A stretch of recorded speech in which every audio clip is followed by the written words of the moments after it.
It's now California's most destructive wildfire disaster, and days after it began, the LA fire emergency is still far from over. Tonight, a new fire front has sprung up. The Kenneth fire is raging out of control. The Eaton fire continues to expand, and the largest, the Palisades blaze, has burned through 20,000 hectares. Across LA, the scale of the damage is staggering. Entire neighbourhoods burnt to the ground. More than 10,000 structures reduced to ash. The death toll has also risen, now 10, but could go much higher as authorities search the worst hit areas. We have correspondents in Los Angeles tonight. Barbara Miller begins our coverage from Altadena. Home after home, street after street. Entire neighbourhoods burned to the ground. Mostly, it's a grim stocktake. Are you able to see where my room is? Your room is right here. As the shock of the sheer speed of it all sets in. The wind was so strong, very powerful, and you know, when they told us to evacuate is when we realized, okay, get what we can, we'll come back for the rest, not knowing that an hour or two or 12 hours later our house was going to be completely gone. When you see some of these homes, you get the sense that it's all over. There is nothing left to burn. But have a look here, there are still pockets smouldering. And that's a reminder that particularly if the winds pick up, the danger is not over yet. Evacuation orders for the Hollywood Hills fire were lifted after the winds eased, allowing aerial bombardment. This fire brought under control. While we are still facing significant threats, I am hopeful that the tide is turning. It's still unclear how many people didn't make it out. At one point, we'll be able to do a more thorough search of these impacted areas. Some of them look like a bomb was dropped in them. But new threats are emerging. LA still feels like a city under attack. The Kenneth fire is still burning.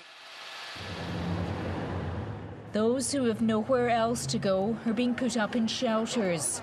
It's okay, it's warm, I have blankets and beds. It's just because our house is close to the fire. Yeah, it's close to the fire. Relying on the kindness of strangers. We have a lot, so we just thought we would just donate instead of like selling, if that makes sense. Because yeah, I usually sell clothes, but I just thought it would be nice to just donate them. And feeling grateful for what they do have. Did you get anything out? My life. How hopeful are you that the insurance will come through? We've been loyal to them by paying into the insurance, and let's just hope that they reciprocate that. Stay warm, stay safe. Right. You too. For so many here, an uncertain future. Well, let's bring in our correspondent, Barbara Miller, now. And Barb, what's the latest on the firefighting efforts tonight? Well, in terms of that latest blaze, that's the Kenneth fire in the West Hills area. There is no containment on that yet, but firefighters have managed to stop forward progress of the blaze. Several hundred of them remain on the scene there. Now, if we track south from there to the Palisades fire, the largest of the fires, there is now some containment, 6% according to the latest estimate. And Carrie, as we head into the wee hours here in LA, many of the worst impacted areas are under curfew, and that's because of the threat of looting. We're told more than 20 people have now been arrested on suspicion of looting. There's also been at least one arrest on suspicion of arson. That was of a man near that Kenneth fire. And investigations are continuing into whether any of the other of these devastating and deadly blazes were deliberately lit. Barbara Miller reporting. As the worst of the devastation begins to sink in, residents are looking to the authorities for answers. There is growing fury over the city's disaster management as homeowners contemplate an uncertain future. Horror, then heartache. This was a beautiful home for me when I needed a place to raise my kids. Yeah. Now it's really sinking in. I mean, it comes in waves. As the scale of the damage becomes clearer, there's also anguish and anger. Governor, I live here, Governor. That was my daughter's school, Governor. Please tell me what you're going to do. California's Governor Gavin Newsom confronted over what went wrong. What are you going to do with the president right now? We're getting the resources to help rebuild. Why was there no water in the hydrants, Governor? That's all literally. Is it going to be different next time? It has to be.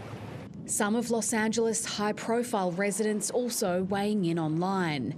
Actor and producer Sarah Foster arguing we pay the highest taxes in California.